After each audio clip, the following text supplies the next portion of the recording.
భక్తి టీవీ ప్రేక్షకులకు నమస్కారం. ముందుగా ప్రేక్షకులందరికీ ఆంగ్ల నూతన సంవత్సర శుభాకాంక్షలు. మరి రుద్రాక్షలు సందేహాలు కార్యక్రమానికి స్వాగతం. మరి ఈనాటి కార్యక్రమంలో భాగంగా మనతో పాటు ఉన్నారు ప్రముఖ రుద్రాక్ష నిపుణులు, వేదగణిత శాస్త్రవేత్త, ఎన్నో జాతీయ అంతర్జాతీయ అవార్డుల గ్రహీత డాక్టర్ పాండురంగారావు గారు. గురుగారితో మాట్లాడి మీ సందేహాలను తెలుసుకోవాలనుకుంటే కనుక స్క్రీన్ మీద కనిపిస్తున్నటువంటి లైవ్ నంబర్స్ కి కాల్ చేయండి. ఓం నమ శివాయ గురుగారు. ఓం నమ శివాయ గురుగారు, ముందుగా మీకు కూడా ఆంగ్ల నూతన సంవత్సర శుభాకాంక్షలు. Thank you. అందరికీ కూడా వీక్షకులందరికీ, మన స్టాఫ్ అందరికీ కూడా ఆంగ్ల నూతన సంవత్సర శుభాకాంక్షలు. కొత్త సంవత్సరంతో అన్ని కొత్త విషయాలు అన్ని మంచి జరగాలని కోరుకుందాం. గురుగారు, ఇక మరి ప్రతిరోజు మన కార్యక్రమాన్ని మోటివేషనల్ స్టోరీతో మొదలు పెడతాం. ఈ రోజు కూడా చిన్న కథ చెప్పుకొని కార్యక్రమంలోకి వెళదాం. ఒక రాజ్యంలో ఒక రాజుగారు ఉన్నారు.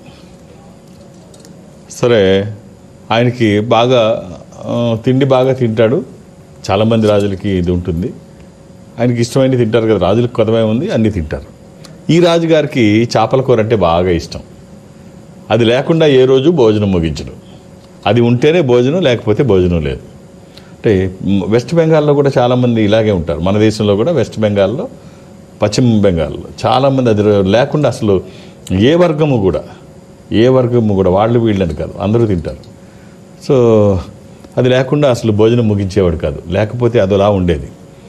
సరే, ఒకసారి ఒక పెద్ద తుఫాన్ వచ్చింది, గాలివాన తుఫాన్ వచ్చింది. ఈ తుఫాన్ వస్తే తుఫాన్లు సముద్రంలోకి ఎలాగెళ్తారు? సాధ్యం కాదు. చేపలు పడడం సాధ్యం కాదు.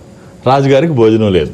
అంటే చేపలు లేకపోతే భోజనం తినడు, చేపల మీద లేకపోతే భోజనం తినడు. సరే, చూస్తాడు ఎలాగా, ఏమిటి పరిస్థితి అని అడిగితే మంత్రి చెప్తాడు, మహారాజా, ఈ ఇంత బీభత్సమైన గాలివాన్లో ఏ మత్స్యకారుడు వెళ్ళి తీసుకొస్తాడు? వాళ్ళకి ప్రాణమే. బయటికి వెళితే ట్రై చేయడం కాదు, అసలు ప్రాణం దక్కదు, సాధ్యం కాదు, అసలు సముద్రంలోకి వెళ్ళే పరిస్థితే లేదు. ఇప్పుడు మనకి దొరకదు అంటే ఎలాగ? ఎన్ని రోజులు నిన్న కూడా భోజనం చేయలేదు మంత్రి, ఇవాళ కూడా తినకుండా, రేపు తినకుండా ఎట్లా? వాళ్ళు రాకపోతే రేపు వస్తుందని గ్యారంటీ ఏమైనా ఉందా? ఈ పరిస్థితిలో ఎలా అంటే, ఏం చేయలేం మహారాజా, మీరు అడ్జస్ట్ అవ్వక తప్పదు, ఏదో ఒకటి తినండి అంటే, నేను అలా తినను, నాతో సాధ్యం కాదు. ఒక పని చేయి, చాటింపు వేసి ఎవరైనా మత్స్యకారులు కానీ ఎవరైనా కానీ వెళ్ళి సముద్రంలోకి వెళ్ళి చేపలు పట్టి ఫ్రెష్గా తీసుకొస్తే వాళ్ళు నోటుతో ఏది అడిగితే అది ఇస్తామని ప్రకటించు. రాజు ఏమైనా చేయగలడు కదా, ఆయన దగ్గర బోల్డంత డబ్బు ఉంటుంది. సరే, ప్రకటన అలాగే చేస్తారు. రాజు తలుచుకుంటే దెబ్బలకు కూడా కొదవ ఉండదు. సో ప్రకటన చేశారు. మొత్తానికి అన్ని ఇళ్ళకి చేరింది. ఎవరు సాహసం చేస్తారు? ఒక పేద మత్స్యకారుడు, కుటుంబం పెద్దది. నేను ఉండి ఏం ఉపయోగం? వెళ్ళి రాజుకి చేపలు తీసుకురాగలిగితే నా కుటుంబం బాగుపడుతుంది, వాళ్ళు ఆకలి లేకుండా, ఇబ్బందులు లేకుండా హ్యాపీగా ఉంటారు. నోరు తెరిచి అడిగినంత ఇస్తానంటున్నాడు కాబట్టి ప్రయత్నం చేద్దామని వెళతాడు. ప్రాణం అరిచేతిలో పెట్టుకొని, ప్రాణాలని ఒడ్డి వల తీసుకొని భుజం మీద వేసుకొని పడవలో కట్టి ఆ తుఫాన్లో సముద్రంలోకి వెళ్ళి మొత్తానికి కింద పడి మీద పడి ఏదో రకంగా ప్రాణాన్ని దక్కించుకొని చేపలను అయితే ఒడ్డుకు తీసుకొస్తే చాలా ఫ్రెష్గా ఉన్నాయి, బాగున్నాయి, అవి రాజుగారికి ఇస్తే బాగుంటుంది అని అనుకొని అవి తీసుకొని ఆనందంగా మొత్తానికి పడ్డ శ్రమకి ఫలితం దక్కింది. ప్రాణం పోకుండా మొత్తానికి బయటకు వచ్చాను. ఎట్టి పరిస్థితుల్లో ప్రాణాలతో బయటికి రాలేకపోయేవాడిని, ఏదో ఆఖరి క్షణంలో మొత్తానికి బయటకు వచ్చాడు. అవి తీసుకొని మురిసిపోతూ రాజుగారి దగ్గరికి, తన పడ్డ కష్టాన్ని ఫలితం రాజుగారి దగ్గరికి తీసుకొని వెళ్తే అక్కడ ఒక జాలర్ని లోపలికి ఎలవ్ చేయలేదు. వీళ్ళు బట్టలు గిట్లు ఎవరు ఎలవ్ చేయలేదు, లోపలికి ఎలవ్ చేయలేదు. ఎలాంటి పర్మిషన్స్ లేవు కాబట్టి, మాకు ఎలాంటి ఇది లేదు కాబట్టి లోపలికి పంపించడానికి ఎట్టి పరిస్థితుల్లో సాధ్యం కాదు. అప్పుడు ముగ్గురు మంత్రుల్లో ఒక మంత్రి చూస్తాడు. చూసి, అరే అమ్మమ్మమ్మ, రాజుగారు భోజనం లేకుండా కూర్చున్నాడు, దీనికోసమే ఈ ముండాకుడులకి తెలియదు, వీళ్ళు ఆపేశారు అని చెప్పేసి వాడి దగ్గరికి వెళ్ళి, నేను లోపలికి తీసుకెళ్తాను, నాతో రా, నేను తీసుకెళ్తాను అని చెప్పి, ఇంకా మంత్రి గారు తలుచుకుంటే ఏమో తీసుకెళ్తారు. రాజు తర్వాత అంతటి పాత్ర తీసుకెళ్తే పక్కకు తీసుకెళ్తానికి చెప్తాడు, నీకు లోపల ప్రవేశం, మంచి బహుమతి, ఏది అడిగితే అది ఇస్తానన్నాడు రాజుగారు, ఇదొక నీకు అవకాశం, బట్ నిన్ను నేను తీసుకెళ్తున్నాను, వాళ్ళందరూ ఆపారు, నీకు వచ్చిన దాంట్లో మాత్రం నాకు సగం ఇస్తే నేను తీసుకెళ్తాను, ఇది కండిషన్. నీకు నోటుకు వచ్చినంత అడుగుతావు, ఎంతగా ఉంటే అంత అడుగు, నాకు కూడా సగం ఇచ్చే, అందులో నువ్వు అనుకున్న దానికంటే రెట్టింపు అడుగు, సగం నాకు ఇచ్చే, నీ కోరిక తిరుగుతుంది, నాకు ఫలితం దక్కుతుంది అని చెప్పాడు. అలా కాకుండా అయితే లోపలికి తీసుకెళ్ళను. సరే, ముందు తను దీనికి ప్రతిఫలం దక్కరు కదా, లోపలికి వెళ్తాడు. లోపలికి వెళ్ళిన తర్వాత రాజుగారు చూసి ఆహాహాహా ఆకలితో ఉన్నాడేమో 2 రోజుల నుంచి, ఇది 3వ రోజు, ఆయనకి పిచ్చెక్కిపోతుంది. ఇవి చూడంగానే ఎక్కడ లేని ఇది జీవం బయటకు వచ్చింది. బయటకు వచ్చి సరే అవి లేతగా మంచి తాజాగా ఉన్నాయి చూసి నీకు ఏం కావాలి అని అడుగుతాడు. నీకేం కావాలి చెప్పు, అది ఇస్తాను అని చెప్పి మత్స్యకారుని అడుగుతాడు. అడిగితే మహారాజా నాదొక కోరిక. ఏంటి కోరిక చెప్పేసి తొందరగా నువ్వు వెళ్ళిపోతే నేను నా పని చూసుకుంటాను అంటాడు. ఈలోపు పురమాయం చేస్తారు వాటిని కోరిక. ఏం కావాలి చెప్పు అంటాడు. ఏం కావాలి చెప్పంటే నాకు ఒక 20 కొరడా దెబ్బలు ఇవ్వండి మహారాజా అంటాడు. అదేమిటి మళ్ళీ చెప్పంటాడు. ఒక 20 కొరడా దెబ్బలు ఇవ్వండి మహారాజా అంటాడు. అలా కాదు, నువ్వు ఏదన్నా అడుగు, ఇది వేళాకోళం కాదు, ఇంకేదన్నా మంచి బహుమతి అడుగు అంటే నాకేమొద్దు మహారాజా, ఒక 20 కొరడా దెబ్బలు ఇవ్వండి.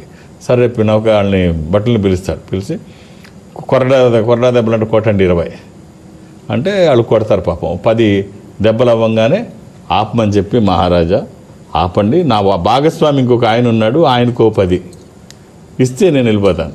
అదేమిటి అంటే మా బంధువు ఒక ఆయన ఈ లోపలికి రావడానికి సహకరించాడు, నాకు వచ్చిన దాంట్లో సగం ఇమ్మన్నాడు, ఆయనకు కూడా ఇచ్చేస్తే పోద్ది అంటే ఎవరిని పిలిస్తే మంత్రి గారు. సరే మంత్రి గారు 10 ఇచ్చిన తర్వాత గట్టిగా అప్పుడు రాజుకి అర్థమవుతుంది. అర్థమయ్యి మంత్రిని దేశ బహిష్కరణ చేసి ఇలాంటి రంచుకుంటూ ఇలా ఉంటుంది. ఇది ఎంత దుర్మార్గం అంటే ప్రాణానికి తెగించి కష్టపడి, కథ ఏం చెప్తోంది అంటే ప్రాణానికి తెగించి తన ప్రాణాన్ని కూడా లెక్క చేయకుండా కుటుంబం కోసం పోరాడి అవి తీసుకొస్తే దళారీ వ్యవస్థ కేవలం లోపలికి తీసుకువెళ్ళినందుకు. నిన్న కూడా మనం చూసాం, రైతుకి 3 రూపాయలు టమాటా పడింది, 8 రూపాయలు ప్రభుత్వం ఇమ్మని చెబితే 3 రూపాయలు ఇస్తే వాళ్ళ కోత కూలి రాలేదు సరి కదా, ట్రాన్స్పోర్ట్ రాలేదు, వచ్చినాయి అక్కడ పారేసి వెళ్ళిపోయారు. కానీ నిన్న మనకెక్కడా కూడా 30 రూపాయల నుంచి 70 రూపాయలు టమాటా అమ్మారు కిలో.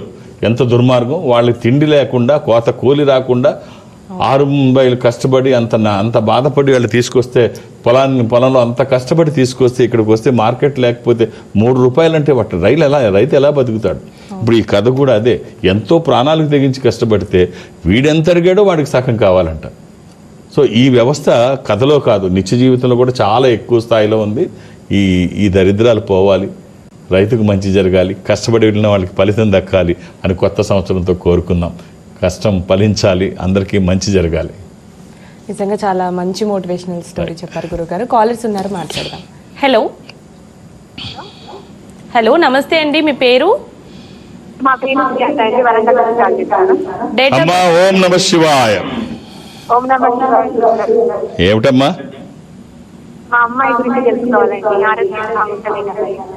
డేట్ ఆఫ్ బర్త్ అమ్మా? 4 మార్చి 2000. ఏమిటి అనారోగ్యం అమ్మా పిల్లలకి? శనివారం పుట్టినట్టు తెలుసా అమ్మా? తెలుసా శనివారం పుట్టినట్టు? రైట్. ఆ రోజు చతుర్దశి, మాఘ బహుళ చతుర్దశి, మాఘమాసం బహుళపక్షం చతుర్దశి అంటే మహాశివరాత్రి. ఇది మకర రాశి, నక్షత్రం శ్రవణం. రైట్. అమ్మాయిదా అబ్బాయిదా అమ్మా ఇది? అమ్మాయి. ఈ అమ్మాయికి ఒక్క రుద్రాక్ష. ఏం చేస్తుంది అమ్మాయి?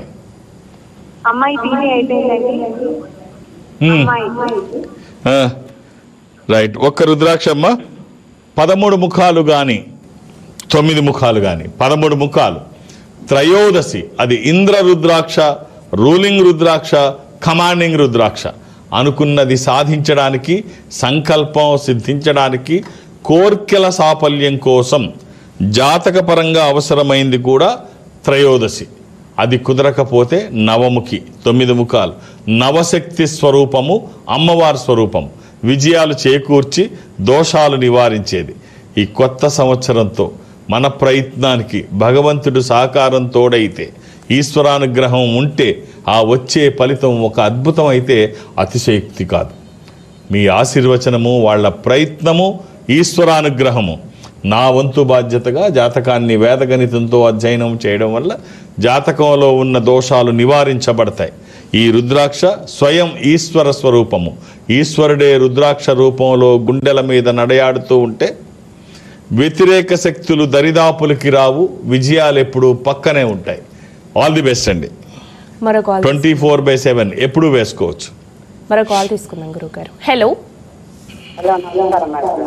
నమస్తే అండి, మీ పేరు? అమ్మ కొంచెం గట్టిగా మాట్లాడండి, గురువు గారితో మాట్లాడండి. హలో, నమస్కారం అమ్మా. ఓం నమ శివాయ. ఆంగ్ల నూతన సంవత్సర శుభాకాంక్షలు. చెప్పండి అమ్మా. సార్ మా బాబు సార్ జాబ్ కొరకు ట్రై చేస్తున్నాడు. Date of birth 27/8/2001 sir. 2001 అమ్మా. 2001 సార్.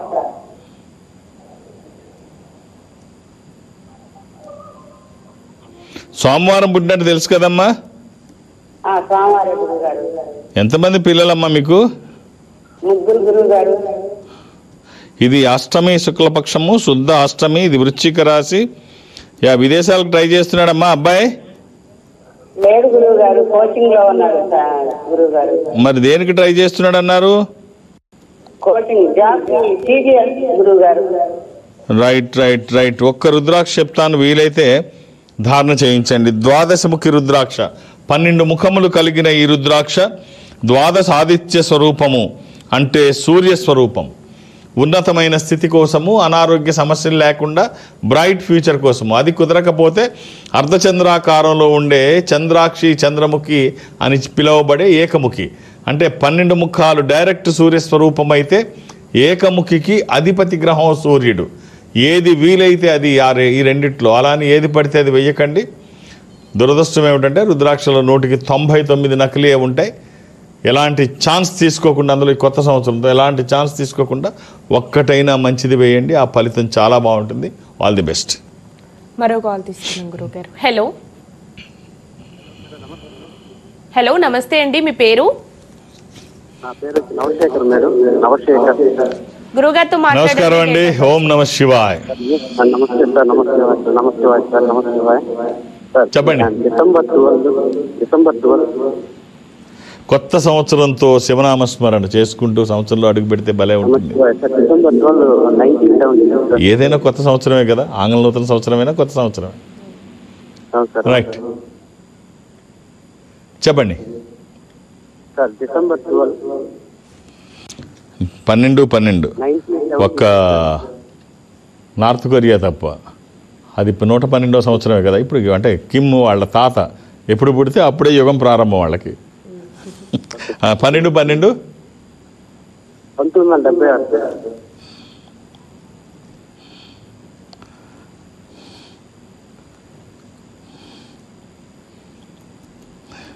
ఆదివారం పుట్టినట్టు తెలుసు కదండి. తెలుసు. సండే ఏం చేస్తున్నారు మీరు? ఇది ప్రైవేట్ వచ్చారు. ఇది పంచమి కృష్ణపక్షము, బహుళ పంచమి. ఇది సింహరాశి. ఏం చేస్తున్నారు ఇప్పుడు మీరు? మఖా నక్షత్రం. అదే సార్, మ్యాథ్స్ చెప్తాను సార్ ప్రైవేట్ స్కూల్లో. అదే సార్, డెవలప్మెంట్ ఏం చేస్తున్నారు? మ్యాథ్స్ సార్, మ్యాథ్స్ చెప్తాను. మా 10th క్లాస్ మ్యాథ్స్ అయితే చెప్తాను sir. 10th class maths sir. MSc maths. Teaching ప్రొఫెషన్లో ఉన్నారు. టీచింగ్ ప్రొఫెషన్ ఎంజాయ్ చేస్తున్నారా? ప్రొఫెషన్ ఎంజాయ్ చేస్తున్నారా? బాగుంటుంది అందులో మ్యాథ్స్ ఒకటి. Right right right. ఒక్క కాంబినేషన్ అండి, చాలా బాగుంటుంది. మాస్టారు అవకాశం ఉంటే ధరించే ప్రయత్నం చేయండి. ఒక 7 ముఖాలు, 10 ముఖాలు ఏకముఖి. 7 ముఖాలు లక్ష్మీ స్వరూపము, శని దోషములకి కూడా మంచిది. దశముఖి విష్ణు స్వరూపము, మానసిక ఒత్తిళ్లు తగ్గడానికి, వాస్తు దోషములు పోవడానికి. ఏకముఖి రుద్రస్వరూపము, అపమృత్యు బాధలు లేకుండా. ఈ 3 కుదిరితే వేయండి, లేకపోతే ఏదైనా ఒక్కటి వేయండి. వచ్చిన తర్వాత చాలా బాగుంటుంది. ఒక చిన్న కాంబినేషనే, అవకాశం ఉంటే వేసి చూడండి.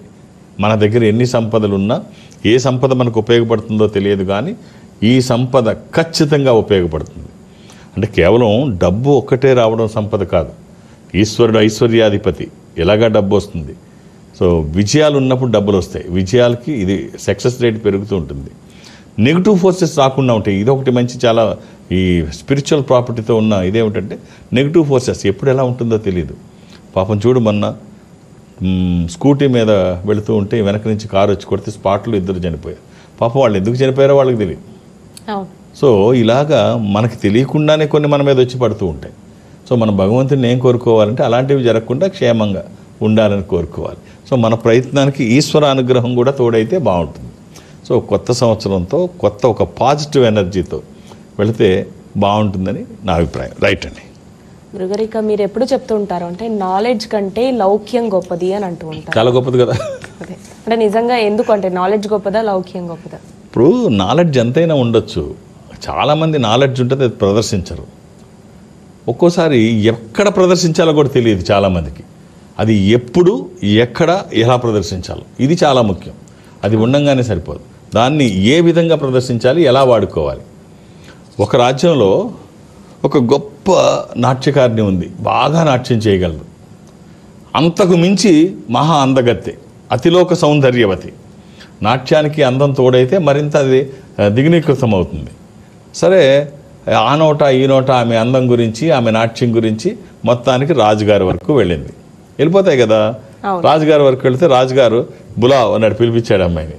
పిలిపించి మొదలు పెట్టమన్నాడు. మొదలు పెట్టగానే అద్భుతమైన నాట్యం, చూస్తే పరవశింపజేసేటువంటి అందం, ఎటు చూసినా తల పక్కకు తిప్పుకోలేనటువంటి సౌందర్యం.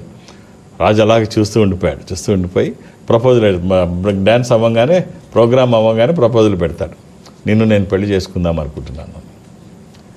రాజు అంతటి వాడు పెళ్లి చేసుకుంటానంటే ఎందుకు కాదంటుంది. అయినా ఈ అమ్మాయికి రాజు ముఖం నచ్చదు, ఇది నా అతిలోక సౌందర్యవతి, ఏదో రాజుని చూసిన కళ్ళతో మొగుడిని చూస్తే మొత్త బుద్ధి వేస్తుంది అన్నట్టు. సో ఇక్కడేమో రివర్స్, తిన అందము, రాజేమో అందం తక్కువ. చూసి ఏం అనలేదు కదా, రాజుని నువ్వు అందవికారుడివి కాబట్టి నువ్వు నాకు వద్దని, కానీ లేకపోతే నిన్ను నేను తిరస్కరిస్తానని చెప్పలేదు. రాణి అవుతుంది ఒప్పుకుంటే. సో అందుకని చెప్పేసి కాదనలేదు. అయినప్పటికీ కూడా మామూలుగా కాకుండా సింపుల్గా అతని మీద ఒక డైలాగ్ వేస్తుంది, చిన్నబుచ్చే విధంగా, కించపరిచే విధంగా. మహారాజా, నేను ఒక ప్రశ్న మిమ్మల్ని అడగనా అని అడుగుతుంది. అడుగు, ఏమైనా అడుగు, నువ్వేం కావాలని అడుగు అంటాడు. రెట్టించిన ఉత్సాహంతో రాజు మంచి హుషారుగా ఉంటాడు. ఒప్పుకుంది పెళ్ళికి. ఏం కావాలని అడుగు అంటాడు. ఏమి లేదు, బ్రహ్మదేవుడు అందం అందరికీ ఇస్తున్న టైంలో మీరు అక్కడ లేరా, ఎక్కడికి వెళ్ళిపోయారు అని. అంటే నీకు అందం ఇవ్వలేదు భగవంతుడు అని వ్యంగ్యంగా. మీకు బ్రహ్మదేవుడు అందం ఇస్తున్న సమయంలో మీరు అక్కడ లేరా మహారాజా అని అడిగితే కష్టం అనిపిస్తుంది రాజుకి. కష్టం అనిపించి ఎవరికైనా అనిపిస్తుంది. అక్కడ నేను లేను, అది నిజమే, అందం ఇచ్చే టైంలో నేను లేను, కానీ అదృష్టం ఇచ్చినప్పుడు మాత్రం నేను అక్కడే ఉన్నాను. బ్రహ్మదేవుడు అదృష్టం ఇచ్చినప్పుడు మాత్రం నేను అక్కడే ఉన్నాను. అందుకనే మీరందరూ నా చుట్టూ చేరారు. మీరందరూ నా చుట్టూ చేరారు. అంతే కదా. ఇప్పుడు అదృష్టం ఉంటే ఇలాంటి వాళ్ళు ఎంతమంది అన్నా వస్తారు. సో అందం కంటే అదృష్టం గొప్పది. ఈ అదృష్టం అంటే ఇది అదృష్టం ఉంది, అదృష్టం గొప్పది, నీకంటే నేనే గొప్పవాడిని అని లౌక్యంగా సమాధానం చెప్పగలిగినటువంటి లౌక్యం కావాలి. తనకి ఆన్సర్ తెలిసి ఉన్నా ఎప్పుడు చెప్పాలో అప్పుడు చెప్పగలగాలి. సో ఇది చాలా ముఖ్యం. కమ్యూనికేషన్ చాలా ఇంపార్టెంట్. లౌక్యం చాలా గొప్పది, నాలెడ్జ్ కంటే లౌక్యం చాలా గొప్పది. ఇది ఆ సమయం లేకపోతే కష్టం కదా. సరిగ్గా టిట్ ఫర్ టాట్ అని మొక్కం పగిలినట్టు ఆ అమ్మాయికి చెప్పడం జరిగింది రాజు. ఇలా అవసరం. గురుగారిక మీ పర్యటనల గురించి తెలియజేస్తారా? ఎక్కడ నేను గురువారం అంటే రేపే విజయవాడ, బెజవాడ. సో కొన్ని గంటలు అక్కడ ఉంటాను. సో కొత్త సంవత్సరంతో సో మళ్ళీ చెప్తున్నాను, ఒక్కొక్క పేరే నమోదు చేయించండి, 2-3 చేయించకండి. నా కష్టం మీరు అక్కడ చూస్తున్నారు. ఇదేమి ఎమర్జెన్సీ కాదు. మళ్ళీ అవసరమైతే మళ్ళీ వస్తాను. నాకు మళ్ళీ చెప్తున్నాను, సంఖ్య కాదు, సమయం ఉంటే మీ జాతకాన్ని క్లియర్గా అనలైజ్ చేసే అవకాశం నాకు ఉంటుంది. మీకున్న జాతకంలో ఉన్న అవకాశం ఏమిటి, ఏ రుద్రాక్ష ధారణ చేస్తే ఉన్న స్థితి నుంచి ఉన్నతంగా ఎదుగుతారని చెప్పడానికి నాకు సమయం ఉంటే బాగా తెలియజేసే ప్రయత్నం అయితే చేస్తాను. నా మీద నాకు నమ్మకం ఖచ్చితంగా ఉంది. నేను చెప్పగలను నమ్మకం నాకుంది. డీటెయిల్గా క్లియర్గా చెప్పగలను సమయం ఉంటే. సో అందుకనే ఒక్కొక్క పేరు మాత్రమే నమోదు చేయించండి. ఇక హైదరాబాద్లో నన్ను కలవడానికి ఎలాంటి అపాయింట్మెంట్స్ ఉండవు, రికమెండేషన్స్ తీసుకోను. నన్ను కలిసేదానికి ఇవేమీ అవసరం లేదు. నేను ఉన్నప్పుడు వస్తే చూసేస్తాను అంతే. ఇక దూర ప్రాంతాల నుంచి కూడా ఇక్కడి వరకు రావక్కర్లేదు. ఈ సంస్థ ప్రపంచవ్యాప్తంగా ఉంటుంది. ఇక నా వరకు వస్తే నేను దక్షిణ భారతదేశం అంటే సౌత్ ఇండియా నేను అటెండ్ అవుతాను. ఈ సౌత్ ఇండియాలో ఈ సంస్థకి దగ్గరగా మీరు ఎక్కడైనా ఉంటే అంటే అది చెన్నై కావచ్చు, బెంగళూరు, విశాఖపట్నం, విజయవాడ, తిరుపతి, రాజమండ్రి, శ్రీశైలం, వేములవాడ, కాళహస్తి, ఇలా ఎక్కడైనా మీరు అక్కడికి వెళితే, దగ్గరగా ఉన్న ప్లేస్కి వెళ్తే వాళ్ళు ఒక స్పెషల్ స్క్రీన్ ముందు అటు మీరు ఇటు నేను ఎదురు బదురుగా 1-to-1 కూర్చొని మాట్లాడుకునే అవకాశం వాళ్ళు కల్పిస్తారు. మాట్లాడే ప్రయత్నం నేను చేస్తాను. ఆ విధంగా నన్ను కలిసిన, లేదు డైరెక్ట్గా హైదరాబాద్ వచ్చి నన్ను కలిసిన ఒక్క డేట్ ఆఫ్ బర్త్ చూసే అవకాశం ఉంటుంది. అలాగే రేపు విజయవాడలో కూడా 2-3 చేయకండి. ఇదేం ఎమర్జెన్సీ కాదు. మళ్ళీ నేను వచ్చినప్పుడు అయితే మళ్ళీ కలవచ్చు. అర్థం చేసుకొని సహకరించండి. రైట్. మరో కాల్ తీసుకుందాం గురువు గారు. హలో. హలో, నమస్తే మేడం. నమస్తే అండి, మీ పేరు? మేడం, మా హస్బెండ్ పేరు తెలుసుకోనికి మేడం. హరిప్రసాద్. గురువు గారితో మాట్లాడండి. డేట్ ఆఫ్ బర్త్ చెప్పండి. అమ్మా ఓం నమ శివాయ. ఓం నమ శివాయ స్వామి. మీకు మీ కుటుంబ సభ్యులందరికీ మీ కుటుంబ సభ్యులందరికీ ఆంగ్ల నూతన సంవత్సర శుభాకాంక్షలు. ఏమిటమ్మా చెప్పు. థ్యాంక్ యూ స్వామి. 1982 స్వామి. మా హస్బెండ్ పేరు హరిప్రసాద్. 1982 ఆగస్టు 17 స్వామి. 15th August independence day. 17 స్వామి. 17 స్వామి.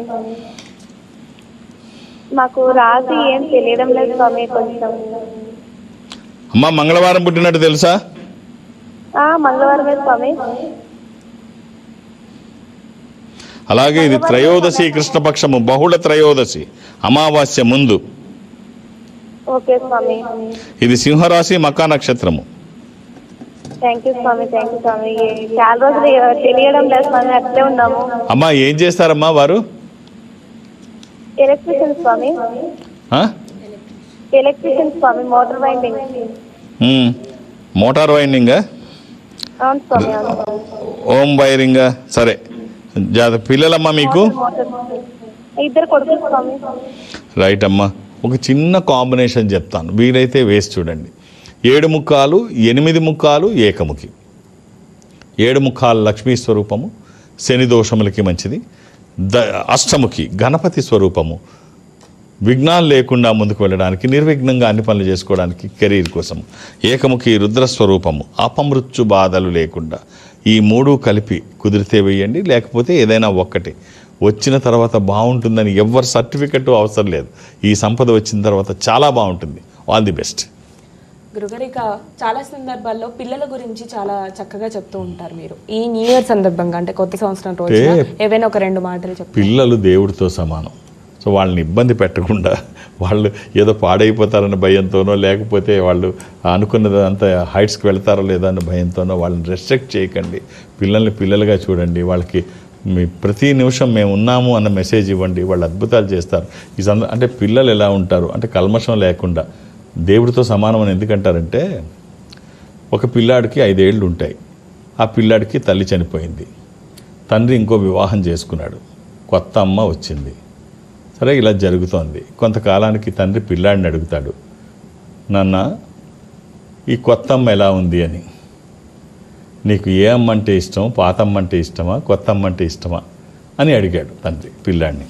ఈ పిల్లాడు అంటాడు, నాన్న పాతమ్మ అబద్ధాల కోరు, ఏది అంటే కన్న తల్లి అబద్ధాల కోరు, ఏది నిజం చెప్పదు. కొత్త అమ్మ అసలు అబద్ధం చెప్పదు, నిజమే చెప్తుంది. అంటే అదేమిట్రా, నిన్ను కనిపించి నీ సొంత అమ్మని పట్టుకొని అబద్ధాలు కోరు అంటావు, ముక్కు మొహం తెలియని ఈ అమ్మని పట్టుకొని నిజం చెప్పుద్ది అంటావు, అబద్ధం అసలు మాట్లాడదు అంటావు, ఏమిట్రా సంగతి అంటే, అవును నాన్న నిజమే, మా అమ్మ మా పాతమ్మ ఏదన్నా పని చెప్తే చెయ్యకపోతే నీకు అన్నం పెట్టను రా అని చెప్పేది. ఏ పని చెప్పినా చేయకపోతే నీకు అన్నం పెట్టనని ఖచ్చితంగా గట్టిగా తిట్టి చెప్పేది. కానీ నేను ఏం చేసినా అన్నం పెట్టేది, నేను ఏం చేసినా అన్నం పెట్టేది. అలా అన్నీ అబద్ధమే, పెట్టనని చెప్పేది, ఏం చేసినా అన్నం పెట్టేది. అలా కాదు, కొత్త అమ్మ అలా కాదు, నువ్వు ఇది చేయకపోతే అన్నం పెట్టను అంటే ఇక పెట్టదంతే, పెట్టదు. నాన్న 3 రోజులైంది నిజంగా పెట్టలేదు, 3 రోజుల నుంచి అన్నం తినలా, ఆకలేస్తుంది, అయినా అమ్మ అన్నం పెట్టలా, అన్నం పెట్టినంది పెట్టలేదు. సో పిల్లలు ఇంత కల్మషం లేకుండా ఉంటారు. సో తల్లి పేగుబంధం కాబట్టి ఏమన్నా కొడుకు ఏది కావాలో అది ఇస్తుంది, తిట్టినా కొట్టినా టైంలో ఇస్తుంది. సో పేగుబంధం అలా ఉంటుంది, పిల్లలేమో ఇలా ఉంటారు. ఈ బంధం అసలు సృష్టిలో ఇంతకంటే బలమైన బంధం ఇంకేమీ ఉండదు. చాలా మంచి విషయం తెలియజేశారు గురుగారు. ఈనాటి రుద్రాక్షల సందేహాలు కార్యక్రమంలో ప్రేక్షకుల సందేహాలకు, సమస్యలకు చక్కటి పరిష్కార మార్గాలు తెలియజేశారు. ధన్యవాదాలు. ఓం నమః శివాయ. మరి వీక్షించారుగా ఇది ఇవాల్టి రుద్రాక్షల సందేహాలు కార్యక్రమం. మరో కార్యక్రమంతో మళ్ళీ కలుద్దాం. అంతవరకు సెలవు. నమస్కారం. Indo Nepal Rudraksha organisation, Jubilee Hills road number 45 మరియు సోమాజిగూడ, హైదరాబాద్. సంప్రదించాల్సిన ఫోన్ నంబర్స్ 9118845678, 9177778855, 8186899997, 7700963888. మా వెబ్సైట్ www.indonepalrudraksha.com.